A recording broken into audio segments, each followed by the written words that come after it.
조갑제TV 시청자 여러분 안녕하십니까? 저는 조갑제닷컴의 조사별입니다. 2023년 1월 13일 오후 5시를 가리키고 있습니다. 민주당 이재명 대표는 지금 모든 것을 방탄 삼고 있죠. 국회도, 민생도, 영수회담도, 개헌도, 기자회견까지 모든 것을 방탄용으로 삼고 있습니다. 자, 어제 12일 신년 기자회견을 가졌는데 야당 대표가 된 이후에 첫 기자회견이었습니다. 자, 그런데 그 내용이 거의 아무 말 대잔치 수준이었습니다. 여러 가지 사법 리스크에 대한 사과라든가 유감 표명도 없었고 처음부터 끝까지 자기 변명, 남 탓, 검찰 탓, 윤석열 탓으로 일관했습니다. 자, 그리고 민생을 살리겠다라고 하면서 민생 프로젝트라고 제안한 내용은 정말 현실성 없고 늘 해오던 퍼주기 하자라는 이 내용이 전부였습니다. 자, 그래서 기자들도 웬만하면 야당 대표의 첫 기자회견은 굉장히 비중 있게 다루죠. 자, 그런데 언론사마다 이 기자회견을 그다지 비중 있게 다루지 않았습니다. 자, 오늘자 사설만 보더라도 조중동에서 사설을 아예 쓰지를 않았습니다. 그리고 나머지 7개 일간지에서 이 기자회견에 대해서 의견을 냈는데 거의가 부정적인 내용이 전부입니다. 자, 그래서 첫 야당 대표의 기자회견이 역시나 또 방탄이 되고 말았다. 자, 나중에 그 기자회견 이후에 기자들과의 질의응답이 있었는데 그 질의응답 수준도 역시나 처음부터 끝까지 자기 변명, 검찰 탓, 검찰을 악마화하는 내용이 전부였습니다. 자, 어제 기자회견에 대한 언론들의 평가부터 한번 살펴볼까요? 자, 아까도 말씀드렸지만 조중동은 아예 사설을 안 썼습니다. 그러니까 보도할 가치가 없다라는 거죠.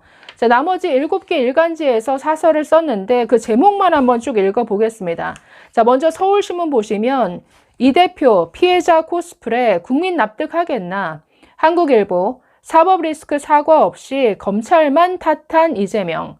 국민일보 맞불 놓듯이 던진 이재명의 개헌론 더 진지한 접근이 필요하다. 자, 윤석열 대통령이 그 선거구제 개편을 얘기했는데 나도 하나 내볼란다라고 맞불 던지듯이 정말 개헌론을 꺼내 들었지만 현실성이 없죠. 자, 한국경제신문 민생행보 운운하며 국민 현혹하는 이재명 대표. 서울경제 사과 없는 이재명 사적범죄 의혹 덮기에 공당 활용하는 건 뭔가. 세계일보 정적 죽이기 공허한 주장 늘어놓은 이재명 신년회견. 한겨레 정치개혁 제안 불구 측근 비리 유감 안 밝힌 이 대표. 그러니까 한겨레 신문조차도 어제 기자회견에 대해서 비판적인 분위기입니다. 자, 어제 기자회견 보면서도 참 지루하다라는 생각이 들었는데 역시나 윤석열 정부를 비판하는 데 열을 올렸는데 그 발언이 참 가관입니다. 자, 이렇게 말했습니다. 일방적이고 폭력적인 국정을 정상화해야 된다. 일방적이고 폭력적이다. 윤석열 정부가 아무나 때려잡나요? 잡아놓습니까? 무슨 지금이 독재시대도 아니고 폭력적이다. 또 이렇게 말합니다. 이 정부는 말로는 협치를 내세우면서 권력기관을 동원한 야당 파괴, 정적 죽이기에 골몰했다. 야당을 파괴한다. 이 국회를 마음대로 좌지우지하고 있는 민주당이 파괴됐습니까? 어떻게 파괴합니까? 정적을 죽이기에 골몰하고 있다. 이재명은 자신을 좀 너무 높이는 거 아닌가요? 윤석열 대통령이 과연 이재명을 정적으로 여길까요? 그냥 가짜않게 여기는 수준인 것 같은데 지금 윤석열 대통령은 그냥 수사나 잘 받아라. 그러니까 이런 식이죠. 무슨 정적 죽이기입니까? 그동안 민주당 내에서부터 먼저 제기되어 온 여러 가지 사법적인 절차들이 그냥 검찰 수사가 정상적으로 진행되는 것이죠. 그러니까 이런 식의 정말 하나만한 발언들만 계속 이어졌으니 기자들이 참 지루할 만도 하죠. 그러니 보도 자체를 아예 하지를 않습니다. 자, 어제 질의응답에서 좀 기자들은 날카롭게 질문 많이 했습니다. 자, 그런데 이재명 옆에 있던 박성중 대변인 계속 기자들의 질문을 커트하는 이런 모습을 보여서 나중에 좀 항의를 받기도 했는데 자, 몇몇 기자들의 질문 아주 날카로웠는데 대부분은 당연히 이 사법 리스크에 질문이 집중될 수밖에 없죠. 자, 그 중에서 참 재미났던 질문 2가지만 소개를 해드리면 왜 사과나 유감 표명을 하지 않느냐 이런 질문이 나왔는데 자, 한 기자가 이렇게 물었습니다. 대표의 최측근이라 불리는 김용 전 민주연구원 부원장과 정진상 정무조정실장이 대장동 뇌물비리 의혹으로 구속이 됐다. 구속은 검찰이 아닌 법원, 즉 사법부의 판단이다. 측근이 구속까지 됐는데 최소한의 유감 표명도 할 생각이 없으십니까? 자, 이렇게 질문했습니다. 자, 이에 대해서 이재명 이렇게 답합니다. 사법부의 판단은 검찰이 제시한 자료를 갖고 하는 것이다. 저는 이 검찰이 아시는 것처럼 녹취록이라고 하는 분명한 근거를 놔두고 그에 상취되는 번복된 진술에 의존해서 어떤 의사결정을 하는 것에 대해 매우 타당하지 않다고 생각하고 있다.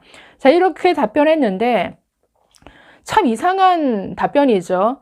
사법부의 판단은 검찰이 제시한 자료를 갖고 하는 것이다. 이거 엉터리죠.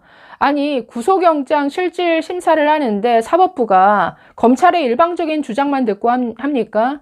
영장 실질 심사 왜 하죠? 아니, 정진상이 호화 변호인단을 끌고 와서 장장 8시간 넘게 심사를 받았죠. 검찰 자료뿐만 아니라 그 정진상의 그 방어 논리도 다 듣고 난 다음에 구속영장을 발부한 것이죠. 그런데 검찰이 제시한 자료만 가지고 일방적으로 사법부가 판단했다. 완전히 거짓말하고 있죠. 게다가 아니 정영학 녹취록만이 마치 전부인 것처럼 얘기를 하지만 그 반대되는 진술 계속 나오고 있고 아니 이 진술의 근거에서만 지금 구속영장 청구한 게 아니지 않습니까? 그러니까 이렇게 의혹 물타기를 계속하고 있습니다. 자, 두 번째 질문은 이 불체포 특권을 계속 유지할 거냐? 자, 이렇게 질문이 나왔습니다. 자, 기자가 이렇게 묻습니다.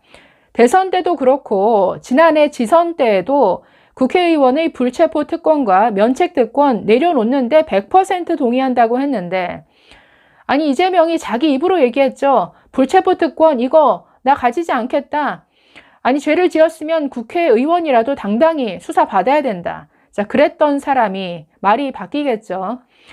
자, 계속 이어서 기자 이렇게 질문합니다. 최근 보도를 보면 검찰이 대표님 조사받는 성남FC 구속영장 청구 검토하는데 불체포 특권과 관련해서 말씀했던 것처럼 내려놓을 뜻이 있습니까? 어떻게 답했을까요? 네, 이렇게 말합니다. 정당한 그리고 적법한 권한 행사에 대해서는 우리가 당연히 수용해야겠다. 경찰이 적법하게 권한을 행사한다면 당연히 수용하겠지만 경찰복을 입고 강도 행각을 벌이고 있다면 과연 어떻게 판단할지 이건 또 상황이 다르기 때문에 판단은 다를 수 있다고 생각한다. 민주화 이후에 검찰이 수사권과 기소권을 이런 식으로 남용한 사례가 없다. 그러니까 역시나 검찰 탓을 하는데 무슨 상황이 변했습니까? 그러니까 이렇게 말을 또 바꿉니다. 그러니까 입만 열면 거짓말, 입만 열면 말 바꾸기, 덮어씌우고 잡아떼기 이재명의 특징인데 아니 불체포 특권 자기 그러니까 한 입으로 두 말하고 있죠. 아니 불체포 특권 나는 이런 특권 없애야 된다고 생각한다. 누리지 않겠다. 과거에 그렇게 말했던 사람이 말을 바꿨죠. 상황이 바뀌었답니다. 검찰이 무소불위의 무슨 권력을 아주 휘두르기라도 하는 것처럼 검찰을 악마화시키고 있죠. 자, 그래서 그러니까 이런 식이었습니다. 어제 기자회견이 뭐 딱히 논할 가치가 없을 정도로 너무나 내용이 저질이어서 특별히 보도도 많이 되지 않고 있는 것 같은데 뭐 민생을 강조하면서 민생 긴급 프로젝트라고 제안한 내용도 허무맹랑한 돈 풀어주다라는 내용이었습니다. 30조를 풀겠다. 아니 30조를 풀 테니까 추경 예산 해달라. 말이 안 되는 내용이죠. 지금 물가 상승 압력 때문에 금리 인상을 어쩔 수 없이 하는 마당에 무슨 시중에 돈을 풉니까? 자, 그래서 항상 뭐 민생 얘기하면서 나오는 해법은 늘 돈을 풀자. 마구잡이로 이 선심성 이런 정책만 대안으로 제시하는데 역시나 이재명이 이재명 했다라는 평가가 딱 맞을 듯한 이런 수준의 정말 저질 기자회견이었습니다. 네, 수사나 잘 받으시죠. 감사합니다.